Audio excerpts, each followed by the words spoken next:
right now.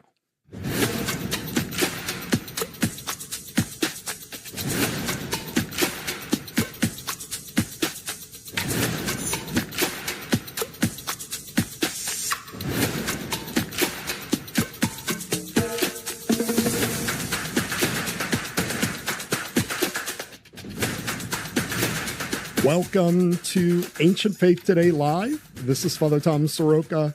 I'm so glad that you're with us today. Thanks for hanging in there. I'm so sorry that we're late. All kinds of technical problems on my end. The studio in Indiana is doing a great job, and I'm just slacking here. I think it's one of those days. Nothing's working right. And, I'm sure that you all have had a day like that before. So I apologize. Thanks for joining us. Christ is risen. Indeed, he is risen. I guess this is the last time we're going to say that. Tomorrow is the leave-taking of Pascha. And what an incredible feast. What an incredible faith. What an incredible Christ we serve. And it's just been really amazing. Also, I want to give a shout out to friends who visited us today from Nicholasville, Kentucky, St. Athanasius Parish. They came through Pittsburgh. They're going up to the Monastery of the Transfiguration in Old City. So I wish them a blessed pilgrimage. All right. So join us in the live chat right now. We are on youtube.com/Ancient Faith Ministries. And if you go there, you click on live, you'll see us right now. Also, facebook.com/Ancient Faith Ministries. You'll see us live right there. And we are going to talk about cremation. Now, the reason why this is important, as a priest, I've noticed that attitudes are changing. Right? I have friends who are funeral directors, and they are saying things are changing drastically, where people are not having what we would call in America, and I'm sure in Western countries, traditional funerals, right? You go to a funeral home, somebody dies, you go to a funeral home, you have the body prepared, you have a viewing for a couple of days, and then you bring the body to church, whatever denomination you are. And then after that funeral service, you go to a cemetery and you have a burial. That has changed so drastically. I can't even describe to you how much it's changed just in the last few years. The swing, of course, is for cremation. And it's important for us to understand what the church's stance is on this. And I kind of want to take a step back here. You know, when we as Orthodox Christians look at our faith, if we look at our faith as a series of regulations and rules, well, the Orthodox don't permit I don't know what, right? The Orthodox don't permit eating meat on Wednesdays and Fridays. The Orthodox don't permit women to be priests. The Orthodox don't permit gay marriage. The Orthodox don't permit cremation, right? Everything in certain people's minds is expressed as a series of rules. Yeah, I'm sorry about the light. It's just, I got all kinds of issues here today. I'm very sorry. All kinds of rules about the what the church permits and what they don't permit. And this is not the way that we should see things, okay? This is not the way that we should view our holy faith. Our faith is not about what is permitted, what is not permitted. This is, we are not under law, right? We are not under law. We are under grace. It says the yellow light looks good. Somebody said, yeah, I probably look like I have jaundice or something. Anyway, we are not about, well, there's this rule and there's that rule. And then in certain faiths, they will say, well, orthodoxy should get with the times, and orthodoxy should just update their rules. This is not about updating rules. This is not about getting with the times. And what we're going to do today is we're going to look at the issue of cremation. We're going to talk about the history of cremation. We're going to talk about the attitudes toward cremation. We're going to talk about why those attitudes have changed, but also like what it actually is. What it actually is. You know, I kind of look at this issue, believe it or not, like abortion in this country, right? Abortion in the United States, and I'm sure in many other Western nations, abortion is acceptable because often the people who accept it don't really know what it is. If they knew what it really was, if they knew what it really entailed, what it really looked like, how horrible and messy it is, let alone the understanding that you're taking a human life. If people knew that, attitudes would change, right? Cremation is being marketed. Let's make no mistake about this. Cremation is being marketed to a public that is asking for this particular process as if it is the most natural thing in the world, as if it is a very kind of clean, process, that there are no issues and no problems. And really, you're being hoodwinked. You're being hoodwinked. And we have to talk about all of this. Yes. For instance, here, somebody said, Jaden M. So Jaden, let's put his comment up. Jaden M said, I'm guessing people choose cremation because it's cheaper, right? So that is often what people say. But if you know anything about, for instance, in our society, right? In our society, the way our economy works is the more popular something is, the more we ask for something, the price goes up. So what used to be really cheap even 5 years ago, 10 years ago, is now not as cheap as it used to be. And so when people say, oh, well, it's cheaper to get a cremation, let's uncover that and let's see what is really behind the attitudes regarding cremation. All right. So let's put up the first slide here. The first slide simply says why cremation is unacceptable. Now, I'm speaking from an Orthodox Christian standpoint, which means I'm speaking from a biblical standpoint, which means I'm speaking from a standpoint of tradition. Tradition for us is this continuation of what has been given to us, right? And if some of you feel that, I'm wrong, or I've got this situation wrong, because there's a lot of stuff out there that says the Bible does not speak against cremation. That is true if you are looking for a verse that says, do not cremate your body, right? It obviously doesn't say that. But we are going to look at the scriptural evidence, and I'm going to make the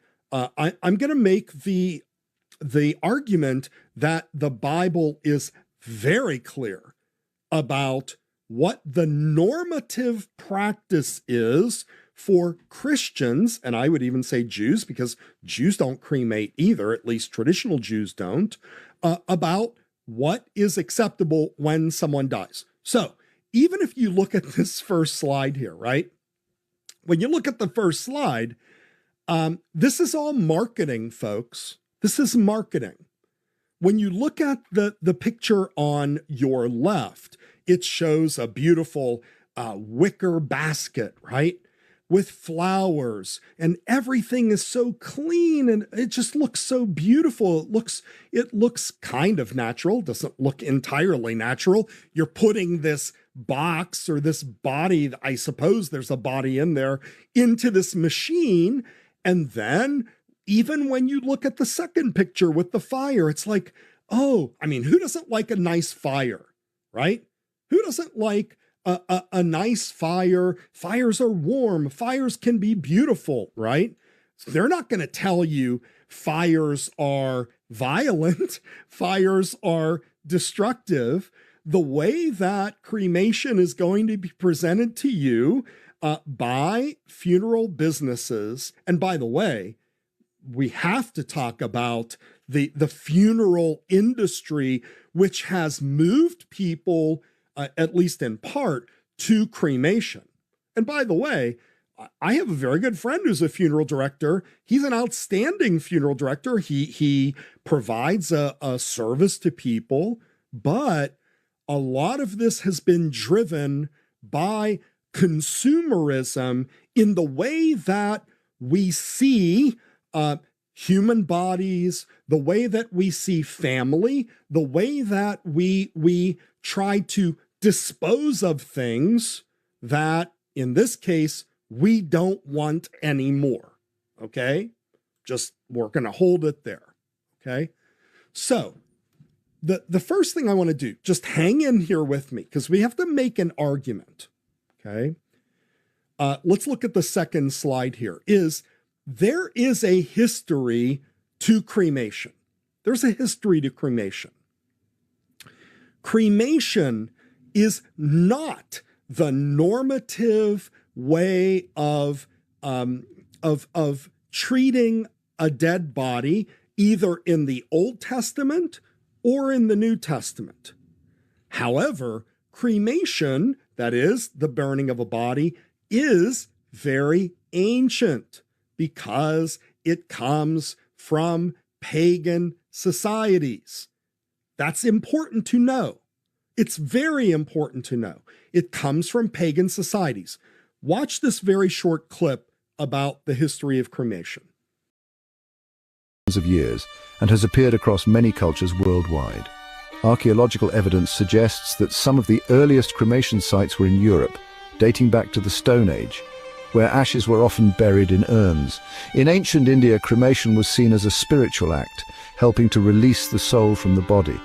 Varanasi, one of the oldest continuously inhabited cities in the world, remains a sacred site where cremation rituals have been practiced for millennia. In Norse mythology, the burning of a body was part of a warrior's journey to Valhalla. Cremation was thought to release the spirit, while the flames acted as a purifier, ensuring safe passage to the afterlife. Cremation grounds are more than physical spaces. They are symbols of transformation, destruction, and rebirth. Fire, the central element, represents purification and the cycle of death and renewal. In Hinduism, the cremation ground known as Shmashana is a place of detachment and realization. It is believed that meditating in such spaces can help one overcome the fear of death and understand the impermanence of life. In Tibetan Buddhism,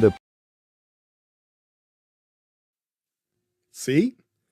This is all about a way that they see the relationship between the soul and the body and what happens after death.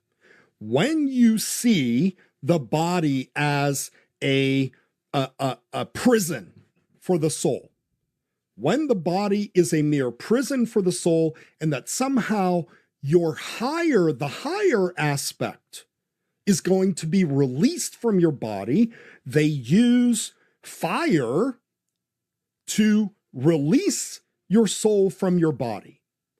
That is the standard answer that is often given in pagan religions. India, of course, is the most famous country where this is the normative practice. It's not out of, and look, I know all the reasons today, but this is not out of environmental concerns for India. I've never been to India, but I've talked to many people that have been to India. They say when you go to the Ganges River, it's disgusting. They said it's absolutely horrid because there are bodies burning there all the time. Okay. And it smells. It is just absolutely horrid. And they say that this is a holy river, right? They bathe in this river, but there's bodies burning everywhere. Now, so it's important for us to be able to understand that there is a history to this, okay? Now, let's look at the next slide, the third slide. Look at what's happening in this country, in the United States. Okay, we're in the United States. If you're in another country, if you're in a Western country, this is what you are experiencing for sure. Look at the purple line are burials. This is just since 2005. This is only 20 years ago. Okay? 20 years ago, 61% of people were buried and 32% of people were cremated. It has consistently and precipitously gone down every year. I have a funeral director friend, and I said, every time I have a funeral, I say, so what's happening? He said, 80% of their business, it's business, right, are cremations. And 80% of those 80%, he said, of those 80%, 5% have religious services. Of those, he said, of those 80% of his business that are cremations, 5% have religious services. He said, the 20% that are buried, 80% of them have religious services. Do you see? This is very important. This is important to note that people that want to maintain some type of religious attitude toward the dead, they are still hanging on to burial. But what's happening in parishes, and again, I know this is anecdotal, but ask any priest. Ask any priest that has been, let's say, practicing for 10 years. Okay? I'm going to talk about wills in a second because I see what you guys are writing in there. I'm going to talk about it in a second. What happens is people that, even Orthodox Christians, when they say, I want to be buried, let's say the kids don't go to church or the grandkids don't go to church. Immediately, they have already been conditioned, oh, we should cremate mom. We should cremate dad. We should cremate grandma or grandpa. This is what that generation is thinking now. And as a priest, I've had arguments with people. I've had arguments with people with the children, and it's difficult, right? Like, I can't change their mind on that, but they have no background. And I say, your mom, your dad was a faithful Orthodox Christian, and they believe certain things. We're going to get into those things in a second. You should honor that. And they'll say, no, because my sister can't come in right now because she works and she can't get off for like 3 weeks. And honestly, we don't want to be bothered with it. You know, there's nobody in this area anymore. So all we're going to do is we're going to cremate mom. And then we might have some kind of a celebration of life, right? We might have a celebration of life down the road. This is what is happening. This is not just about the mode of disposition of a body. It's much more than that. It is about the attitude about what a human person is, what my life is about, and what should happen to my body when I die. That's really what this is about. Look at those numbers. It's flipped entirely. 2025, 63% of people are cremated and 30% of the dead are buried. And they expect this to drop precipitously. You can see the zero line coming, right? You can see that coming. What, 2045, 2050? It'll be zero. So we have to get in our heads what this is all about. Now, with that, there's some things that we have to know about the industry, okay? Now, the second video that I want to show you here, and because I was kind of messed up with my thing, I think the second one here is about reasons people are getting cremated, okay? Watch this video. Watch this video. Reasons people are getting cremated.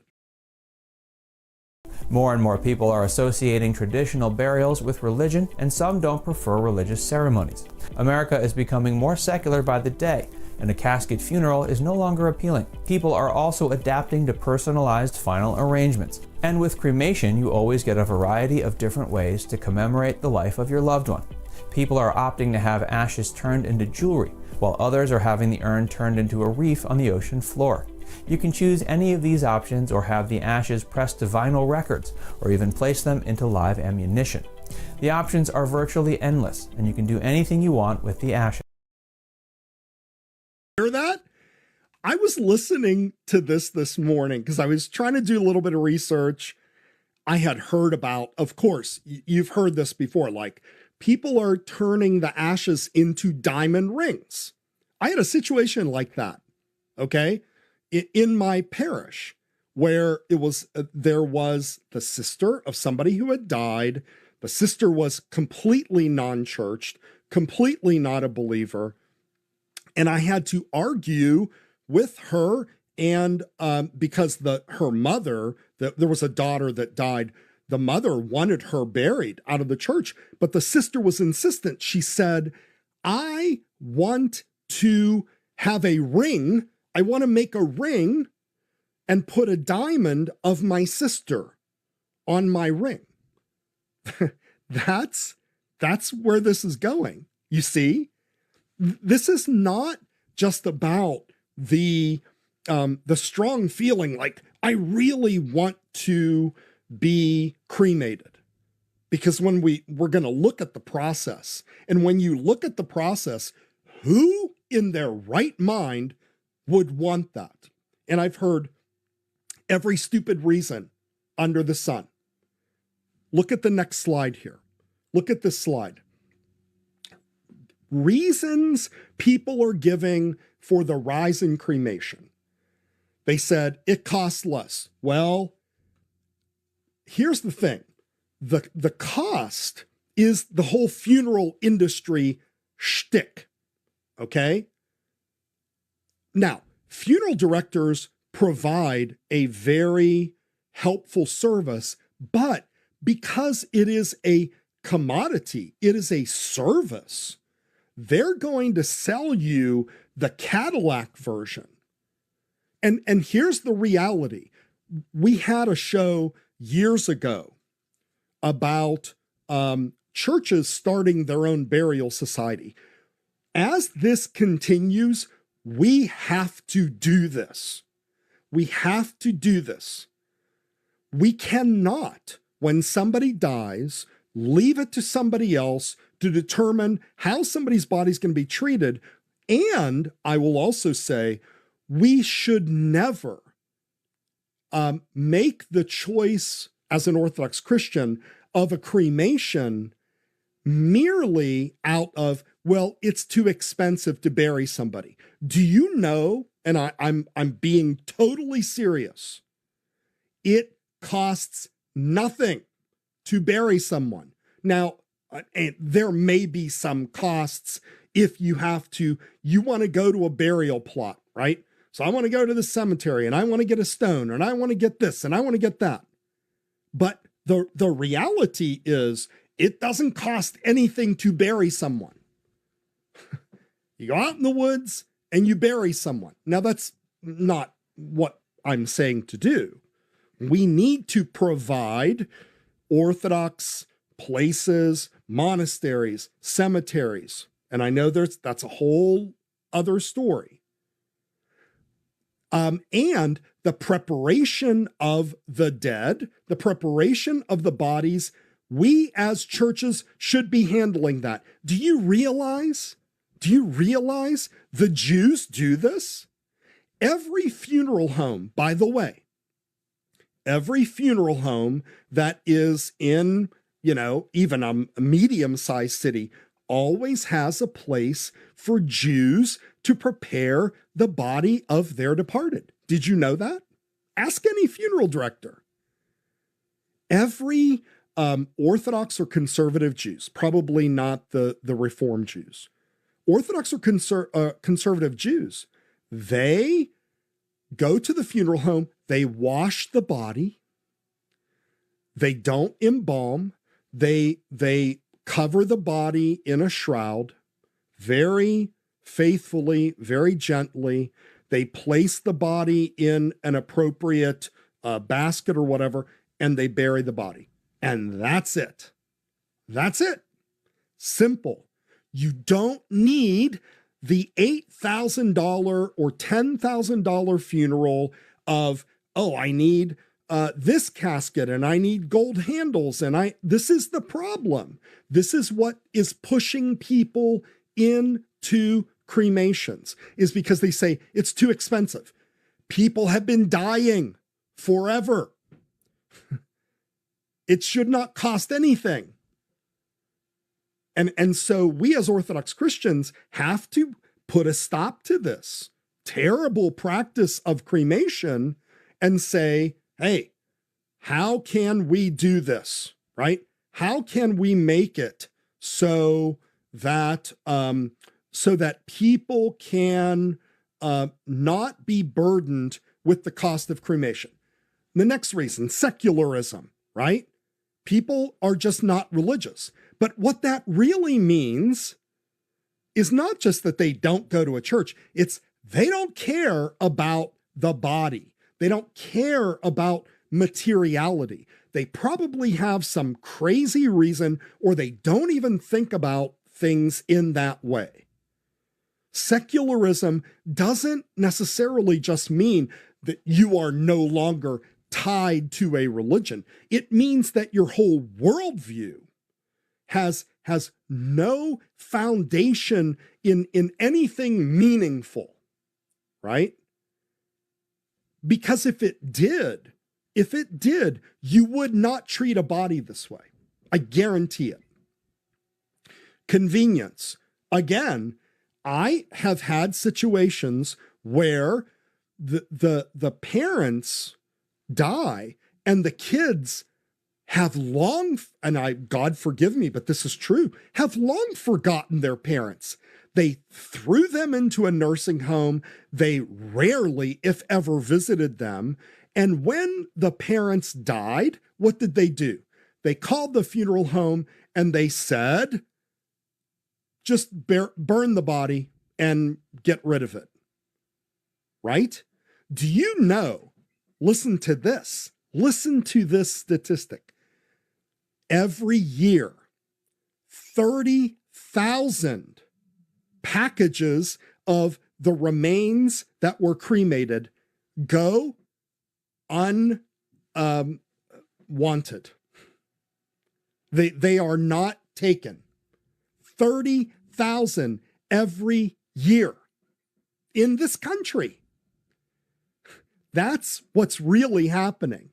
Cremation is not about, I want to I just want to not think about a body rotting, right? That's not what this is. What they want is they don't want to be bothered with it at all. They don't want to look at a dead body. They don't want to see it. They don't want to think about it because it reminds them of their own death. So they just burn it like trash. You know, by the way, that's how a lot of municipalities get rid of trash. They burn it. And so we're treating bodies like trash. That's what cremation does. Convenience, right? I don't want to be bothered with it. Environmental concerns. Now, the only environmental concerns that people seem to be concerned about in this particular case, except, you don't want to hear about all the garbage about, oh, well, the gases that are given off. I mean, come on. The cremation gives off all kinds of gases, even if they have the mechanism to be able to somehow consume those gases. It's more about space. But the reality is this is an enormous country. And even when you go to a traditionally Orthodox country like Greece or Romania, you know what they do? They don't, the cemetery plots are not permanent like they are here in the United States. And I don't know how they are in, let's say, Australia or other countries. But here in the United States, it's like you buy a plot. But in most other countries, especially in Western and Eastern Europe, it's not like that at all, including Orthodox countries. You bury the body and then you take up the bones and you put them in, either some kind of sarcophagus or something. We have this on Mount Athos all the time. They have very famous pictures where you look and they have all the bones of the monks that were there. So, the environmental concern in the United States is ridiculous. It really is ridiculous because there is so much land. Now, should we be taking up land just for cemeteries? Not necessarily, but let's put them somewhere else, somewhere outside the city limits. Here's another one. Creative disposition of the remains.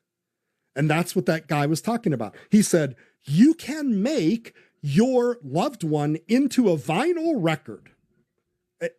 This is, honestly, this is like peak insanity. To say, I want to make my mother into a vinyl record. And the one, did you hear what he said at the end? It's unbelievable. He says, you can even, he was from Texas. No offense, Texans. He said, you can put your loved one's remains in ammunition and shoot them. I could not believe it. So you can make rings and diamonds and whatever out of all of these particular remains, right? And this is not what we want to have with a body, okay? And that's the keepsakes part too, okay? All right, last video, and now we're going to get into the Christian stuff, okay? Last video. It's very short, but I have to narrate this because I realized after I gave it to them, it doesn't have a narration. I want you to watch this very carefully because, again, just like I said at the beginning, when people say, oh, I'm for abortion, like, well, do you know what it is? Do you know what it looks like? Oh, well, I just know it's a woman's right. And like, what is it? Look at it. If you look at it, maybe you'll be so repulsed by it that you'll change your mind, right? Or you're just completely heartless. Let's look at, now, I got to tell you, this, I went back, this video is very tame, okay? But watch this video of a cremation. Watch this. Some of you are going to be surprised.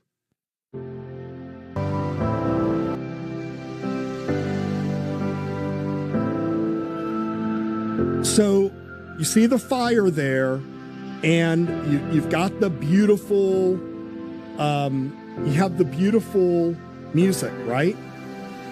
But what's happening now? What's happening? So what they're showing you is the guy is sweeping out. Is he sweeping out ashes? Just ashes? No. Look at the chunks of bones that are there. Now, there's chunks of bones. You don't know whose ashes are in there. Like, you just don't know. But let's assume that they're trying their best. So now he's dumping all of these ashes in a big box, in a metal box that has been used 100,000 times. And it has all of the pieces of bone. And what is he going to do? What he's going to do is he's going to put them into a grinder and grind up these bones. He's grinding them up to make them into powder. You see? So the idea that when you cremate a body, that it just turns completely to dust is not true. It's not true at all. The package that you get from the funeral director or whomever is something that, and I don't think you see it in here, but look, like when the guy was dumping it in, there's like dust going everywhere. That's the dust of your loved one, right? That's the dust of your loved one. And it's just absurd. You put it into a blender, essentially, right? And it creates this dust that is your loved one. It is a disgusting. Yeah. Walker Smith said, he says, yes. He says he's going to grind up the bones. Your body is going through a food processor. Okay? Your body's going through a food processor. So here's my thing. Okay? I'm not a shock person. I'm not like a shock. I'm not the kind of a person that likes to shock people. I don't say things simply to be shocking, but I want, if somebody in the live chat feels very strongly about this, right? And they say, well, you know, this really isn't that bad. It's not bad. Here's what I want to know. I want to know, what is the difference between cremating a body? Because they say, like, one thing is, well, you know, it brings the body down to its basic elements, right? It's more compact. Well, couldn't we do, and forgive me, I'm not trying to be gross or anything, but why don't we just like use a wood chipper and just put the body through a wood chipper or a grinder and then just flush them down the sewer? Like, what's the difference? Why all of a sudden is cremation more acceptable than, here's another thing they'll say, well, and I just went through this like a month ago. Somebody said, you know, all the kids are in different places and they want part of mom in this state and part of mom in that state and part of mom in that state. And God forgive me, but, you know, sometimes I want to say, well, you know, if your mom's body was there, would you just why don't you just chop her up? Take a third of her body and put it there and a third of her body. Like, no one would think that because it's grotesque. But why would you think that it's acceptable to do that because you burned a body? Because you used a pagan method, even if you don't think it has religious significance, that you use this kind of violent method where they have to put the body in a a grinder in order to give you your little package of ashes. For what? So that you can keep your granddad on the mantle? It's insane. It really is. So we have to be very careful about what we're doing, okay? This is not, it's not Christian at all.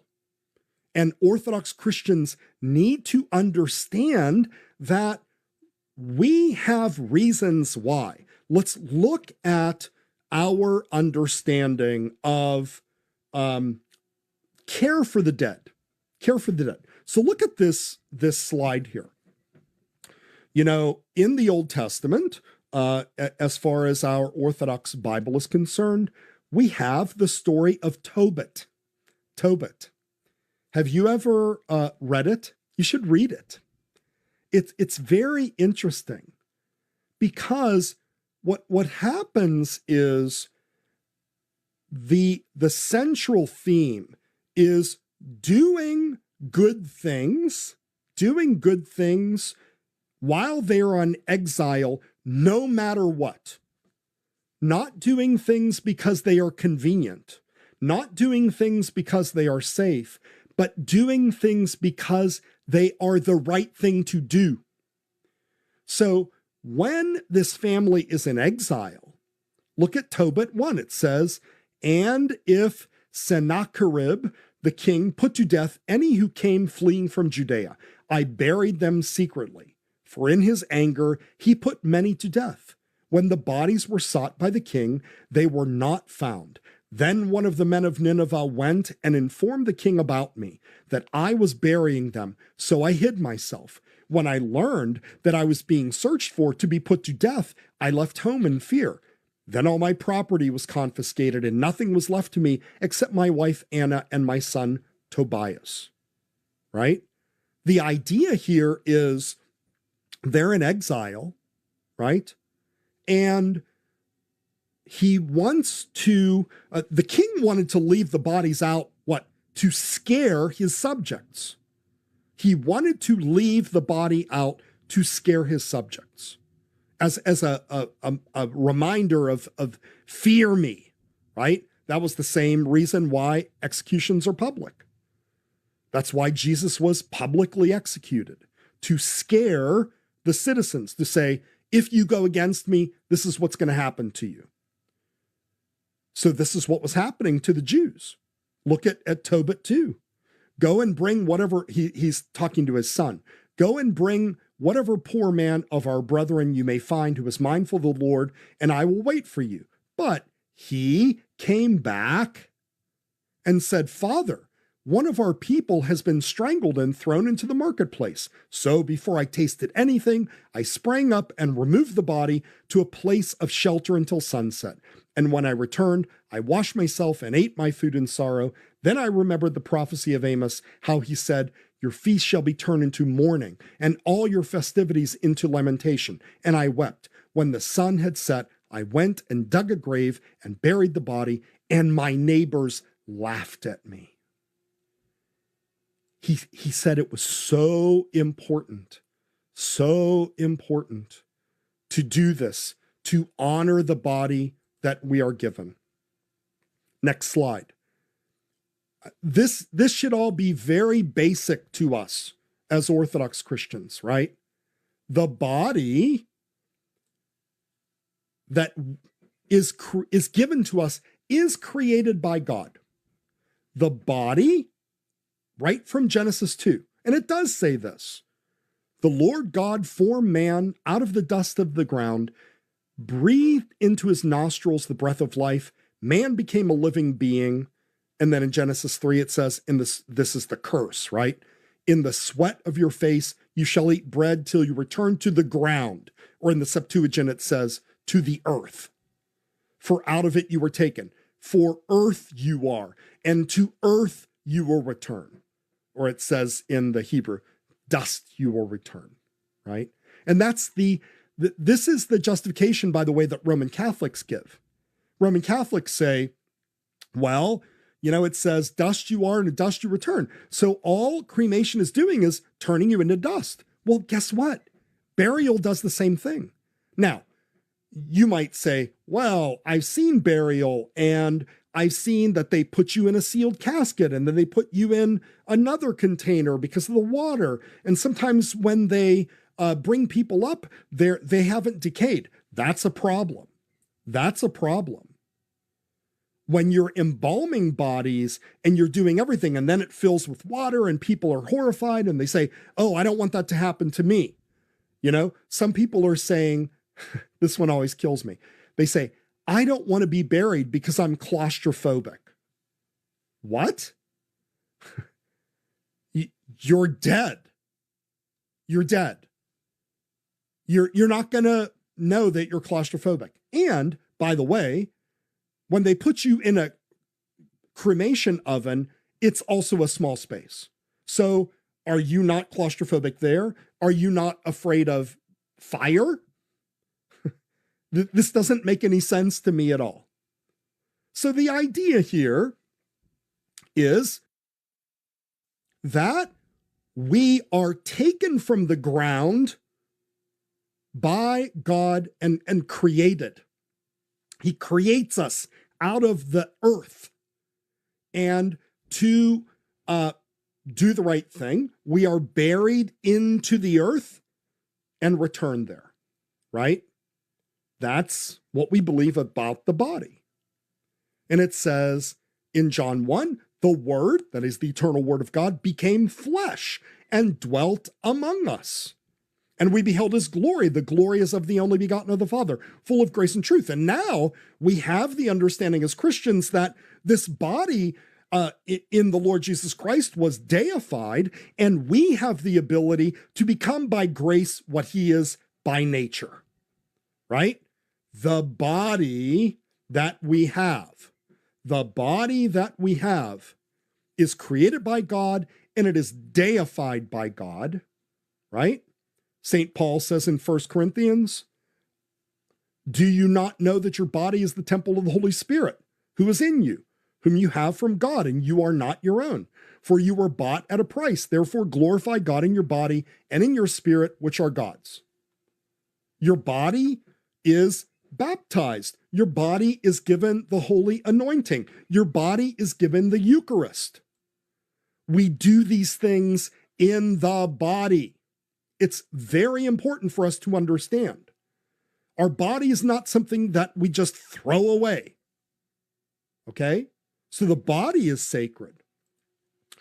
Next slide. We also have the very clear witness of scriptures, and the tradition, right? All of the tradition, including the scriptures and church history, where burial is absolutely the normative practice for those who have died. Abraham and Sarah, buried. Deborah, buried. Rachel, buried. Isaac, buried. Jacob, buried. Moses, Miriam, buried. Aaron, buried. Joshua, buried. Samuel. Jesus, buried, right? Now you say, oh, he's in a cave. Right, well, that's how they did that. Right? When you're in rocky ground, you just put him in a cave. So Jesus went into, he says himself, the heart of the earth. Stephen, Acts 8, buried. All the apostles, buried. Saints, buried. Martyrs, buried. Right? Like, that's our practice. It's what we do. So at least one thing that we can say here is we have been given, we have been shown again and again that burial is the normative practice for a departed Orthodox Christians. I'm not talking about the world, but Orthodox Christians undoubtedly should be buried. There is zero example of people who, somebody said, oh, let's be cremated. Of course, there have been martyrs that were burned. Of course, that's not the point. The point is burial is the normative way. And here is this is kind of the capstone of all of it, okay? Look at this last slide. The last slide says, and this is the words of the Lord Jesus Christ. This is about his work and his resurrection. He says, in the night before he was crucified, the hour has come that the Son of Man should be glorified. Most assuredly, I say to you, unless a grain of wheat falls into the ground and dies, it remains alone. But if it dies, it produces much grain. Alone here means one, right? It doesn't multiply. Unless a grain of wheat falls into the ground and dies, it remains one. But if it dies, it produces much fruit, it multiplies. So he's talking about the effect of his burial and resurrection, that it is going to be efficacious and it is going to be the cause for many to be resurrected. In fact, all people to be resurrected. Some to the resurrection of life, some to the resurrection of condemnation. Now, St. Paul uses the same type of metaphor when he talks about burying a grain or a seed, sowing a seed into the ground. He says, but someone will say, how are the dead raised up? Because he's talking, they're saying, like, we don't believe in the resurrection. This is 1 Corinthians 15. And so they're like, they don't understand, like, what does this look like? Someone would say, how are the dead raised up? And with what body do they come? Foolish one, what you sow, that is, plant into the ground like a seed, is not made alive unless it dies. And what you sow, that is, plant in the ground, you do not sow that body that shall be, but mere grain, perhaps wheat or some other grain. Like, in other words, you plant a seed into the ground. Okay? And then it says, but God gives it a body as he pleases, and to each seed its own body, right? So in other words, you plant a seed and it sprouts up as what? A flower or corn or tree or whatever. God does that. And so it says, so also is the resurrection of the dead. The body is sown in corruption, right? It's sown in death. It's planted in death. It is raised in incorruption. It is sown, planted in dishonor. It is raised in glory. It is sown in weakness. It is raised in power. It is sown a natural body. It is raised a spiritual body. There is a natural body. There's a spiritual body. And so it is written, the first man became a living being. The last Adam became a life-giving spirit. You see? This part of the disposition of our mains is listen to me. Listen to what I'm saying. Those of you that are online, those of you that are questioning, it is the final act of faith that you give. By being buried, you stand with Christ and the apostles and you say, I will be raised at the last day. You see? It's your way of insisting that you believe what Christ said. You believe what St. Paul said. You believe what the apostles and all the saints and all the martyrs said. That you are buried like a seed because you are going to sprout up in the resurrection. Again, somebody might say, well, and you hear this all the time, right? The Bible doesn't speak against it. You know, like the Bible doesn't speak against a lot of things. That's a ridiculous way to argue it. Or the cremation is just making something happen faster.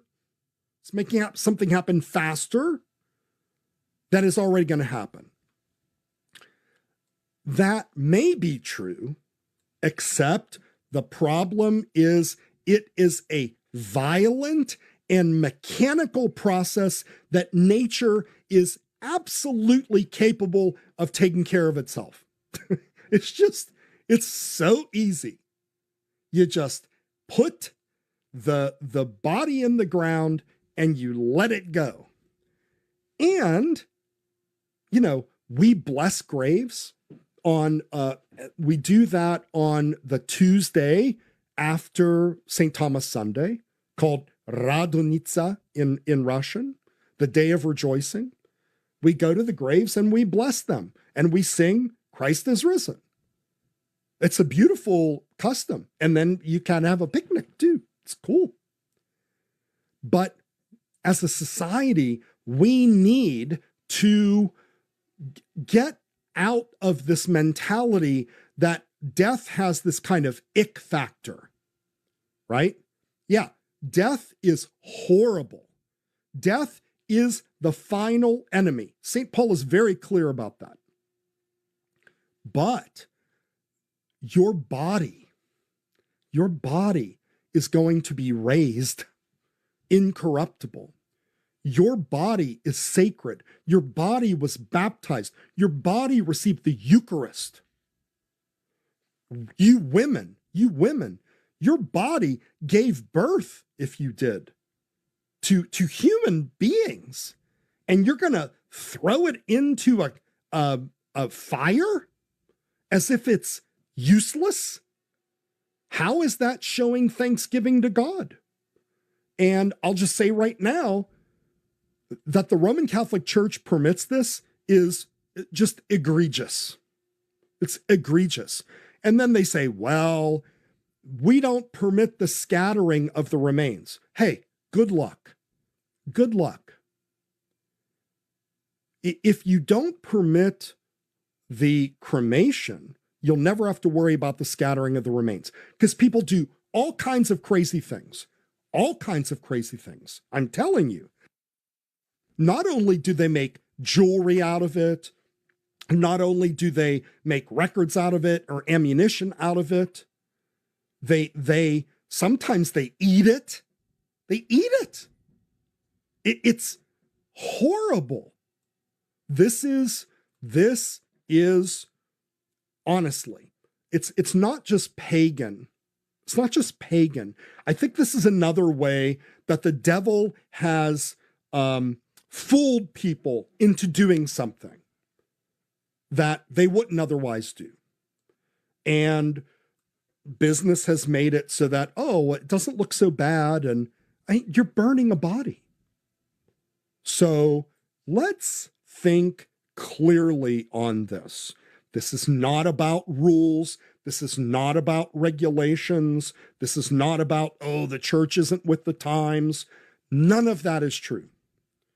This is about truth and reality. And we don't believe that the soul is released from the body because we don't believe in disembodied spirits anyway.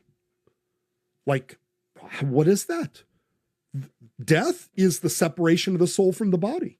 The only reason that your soul is immortal in the sense of being able to somehow be conscious is by the grace of God, not by your own immortality. You're not immortal. You're not going to eternally live on a cloud playing a harp. Your body is who you are with your soul. This is the point of the resurrection. The resurrection is eternal life. And what has happened is people that are being cremated they've just become unwittingly often pagans. They just say, the body is nothing. It's not really them. This is wrong. So, churches, let's be brave. Let's be faithful. Let's start even in areas. Let's just do it in areas where we can take care of the remains of faithful Orthodox Christians. Let's find places to bury them. Let's not impose upon people unnecessary expenses. There should be virtually no expense to bury someone. It's the most natural thing in the world. The expense comes when you have some guy that has a $100,000 machine in order to burn a body and then crush it in a blender. Like, that's expensive. But burial, put him in a white cloth and put them in the ground. That's it. That's it. Simple. Very easy. And of course, have a beautiful Orthodox funeral too. All right. Lots of stuff going on in the live chat. I hope that this was helpful to you. Sorry about the lighting again. I don't know what we're going to do here. They sent me, the folks in Indiana sent me a light that doesn't require Wi-Fi, but sometimes it keeps going off for some reason. So let's see here. I just want to look at a couple of the comments here.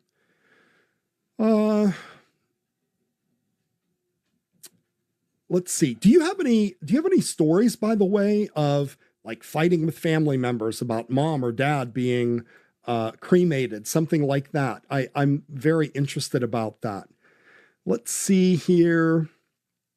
Yeah. So here's one, Ken Moore. And we talked about that. So maybe Ken wasn't in here, right? And Walker Smith actually commented on it. So Ken Moore says, what if one cannot afford a funeral? So this is a very sad reality. And the reality is that the funeral industry has created a situation where death costs money. Death costs money. Can I tell you a quick story? I'm 62 years old, okay? Now, funeral homes were already a thing when I was a child. So that's nothing new. But they weren't always the thing. One of my earliest memories, I was probably 6, 7, 8 years old. So this was probably very early 1970, okay? Very early 1970, I remember distinctly going with my father, who was a priest. We walked, we drove, and then we walked up this big hill where this house was. And I didn't know what was going on.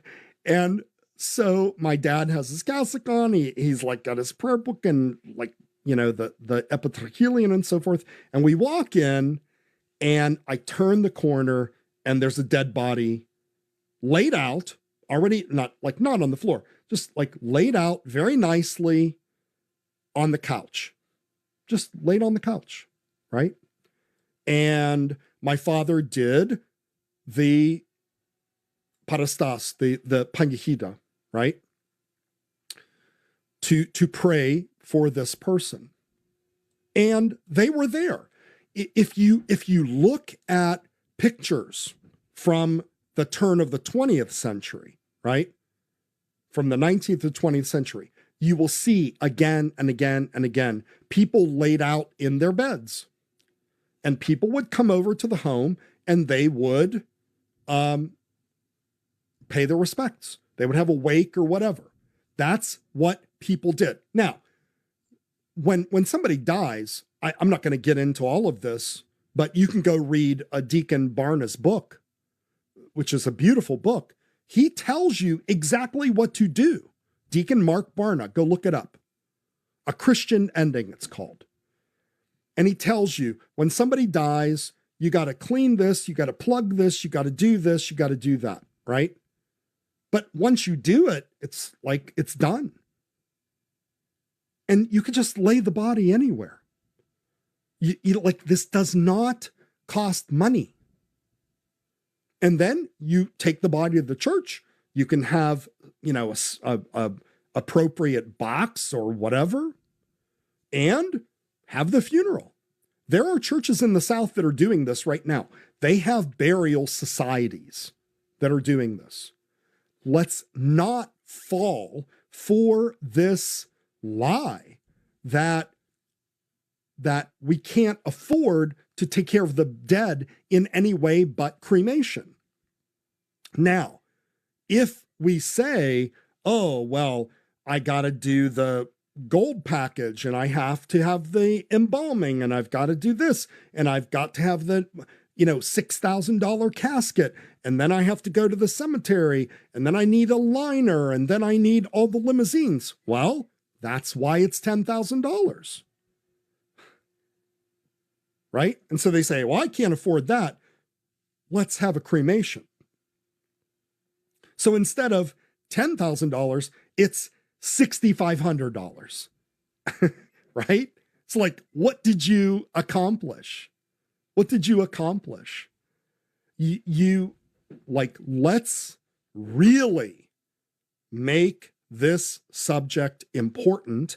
Let's never accept cremation for any reason. Our body is baptized. We are going to be raised incorruptible. Yes, I understand. If somebody's cremated, God can raise them from the dead. God can raise somebody that they were eaten by a shark. God can raise somebody that, fell in a wood chipper. I get it. I understand it. But I don't need to intentionally do those things. Let's take our Lord's word for it, and let us treat our bodies with this utmost respect, so that we understand what death is, why we believe what we believe about the body, about the resurrection, about death. And then, we don't have to worry about thousands and thousands of dollars. Okay? All right. God bless you all. Great comments in tonight. All right. That's our show for tonight. Remember to like us on Facebook at facebook.com/ancientfaithtoday. Share out our program after that's posted. Give us your feedback. Contact us with any ideas or topics that you might want to hear about. And join us next Tuesday for another edition of Ancient Faith Today Live. Good night, everybody.